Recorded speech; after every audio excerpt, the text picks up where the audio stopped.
Welcome to Back in the Days, your go-to channel for all things vintage Hollywood, where legends of the past live on and untold stories finally get the spotlight. Today, we're diving deep into the astonishing journey of one of cinema's greatest icons, Al Pacino. Born in 1940 in East Harlem, New York City, Pacino grew up in a world as gritty as any gangster epic he would later star in. His parents were Sicilian immigrants, but their relationship ended when Pacino was just 2 years old, leaving his mother to raise him alone in the South Bronx. It was a tough environment: concrete streets, constant financial worry, and no father figure in sight. But from the very beginning, Pacino had an irrepressible spark. His mother loved taking him to the movies, not realizing she was planting the seed for an obsession that would shape cinematic history. As a teenager, Al earned the nickname Sonny, reflecting his rebellious streak. By 9, he was already smoking. By 13, he was experimenting with weed. School never held his interest, and he was expelled from multiple institutions. The last stop was the High School of Performing Arts, an ironic twist of fate for someone who would soon become an acting legend. After a heated argument with his mother about his future, he dropped out entirely at 17, stepping into a wilderness of uncertainty that could have easily derailed him forever. During these wilderness years, Al drifted with a crowd just as directionless as he was. Some ended up behind bars. Others, heartbreakingly, didn't survive the drug-fueled chaos of the times. 3 of his closest friends fell victim to addiction and OD'd, and Al could have easily joined them. Yet something deep inside him refused. He discovered that on stage, he could channel his restlessness, his pent-up anger, and his heartbreak into something larger than life. It wasn't an overnight transformation, though. Al worked odd jobs: messenger, janitor, busboy, just to afford acting classes. Sometimes he had nowhere to sleep, crashing on friends' couches or even staying in theaters after lights out. But for Al, it was all worth it. The turning point came in 1962, when 2 devastating losses shook him to his core: the death of his mother at age 43, and then, less than a year later, the passing of his grandfather, who had been a crucial father figure in his life. These back-to-back tragedies left him reeling, but they also ignited in him a fierce resolve. By the late 1960s, that resolve was starting to pay off. In 1968, Pacino starred in an off-Broadway play titled The Indian Wants the Bronx, delivering a performance so raw and intense that audiences and critics alike took notice. More importantly, it caught the eye of Martin Bregman, who would become Al's longtime manager and a key force behind many of his iconic roles. Just a year later, Pacino made his Broadway debut in Does a Tiger Wear a Necktie, earning a Tony Award at the age of 29. The secret was out. There was a new force in American theater, and his name was Al Pacino. Yet Hollywood is never an easy mountain to climb, even for the most brilliant talent. In 1972, Francis Ford Coppola saw something in Al that no one else did: a quiet intensity perfect for the role of Michael Corleone in The Godfather. The studio hated the idea. Paramount wanted a taller, more established star, someone like Robert Redford or Warren Beatty. They threatened to replace Pacino multiple times.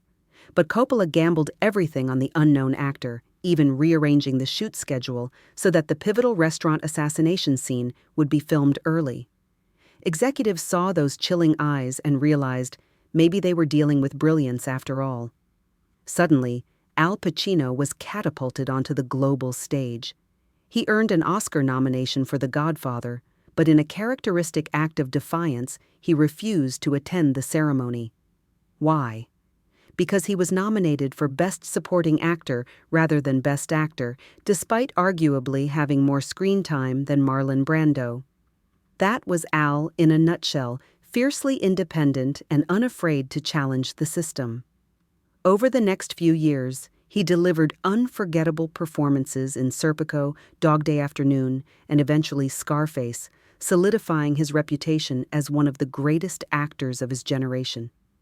Behind the scenes, though, Pacino was paying the price for that total commitment to his craft.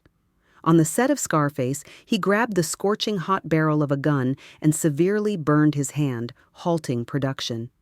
He kept going, fueled by a near-obsessive dedication to authenticity. Critics raged about the film's graphic violence and profanity, and Miami's Cuban community staged protests.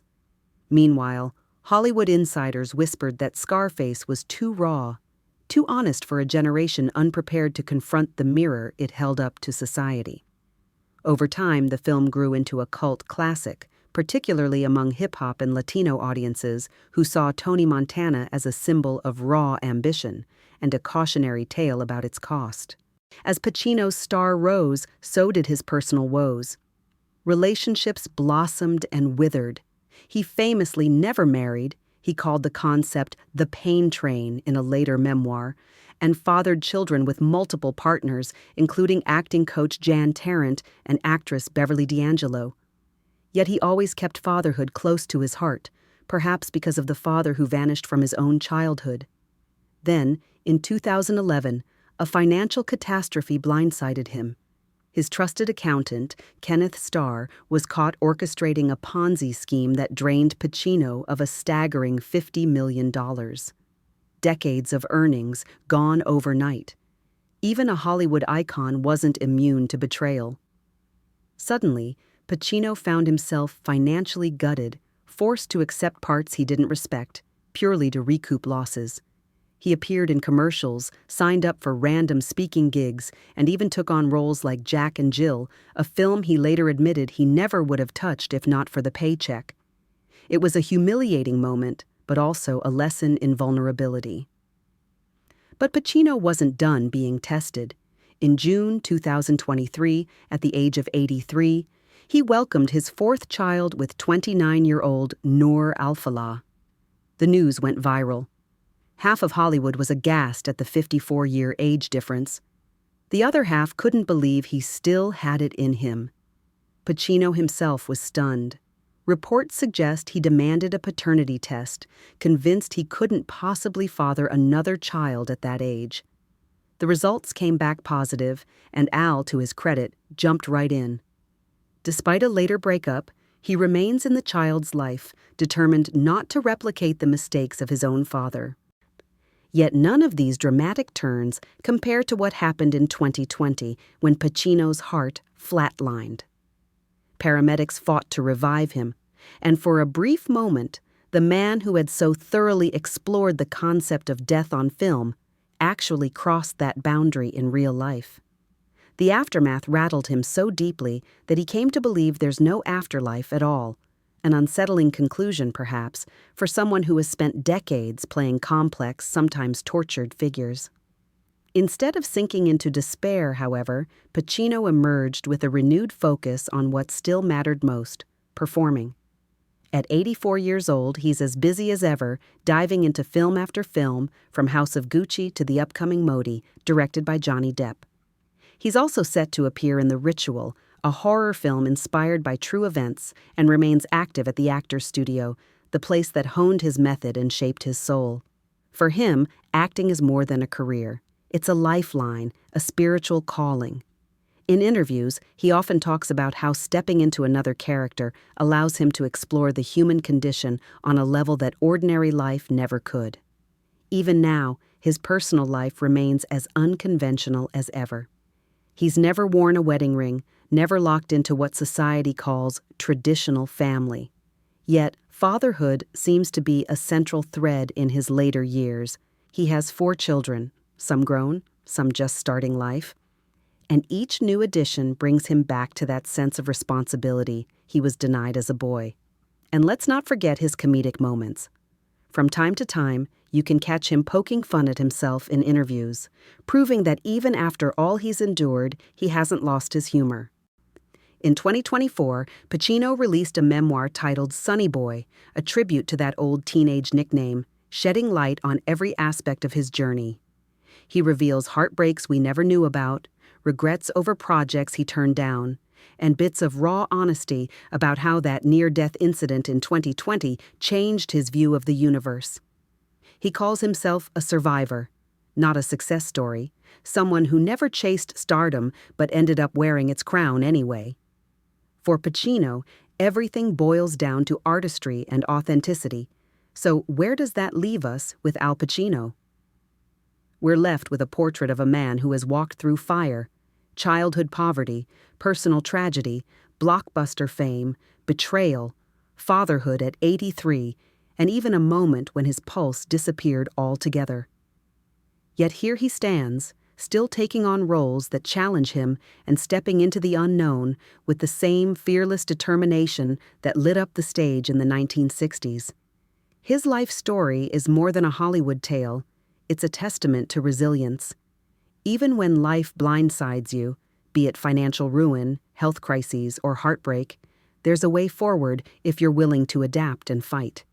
Pacino's refusal to slow down reminds us all that age is far less important than passion.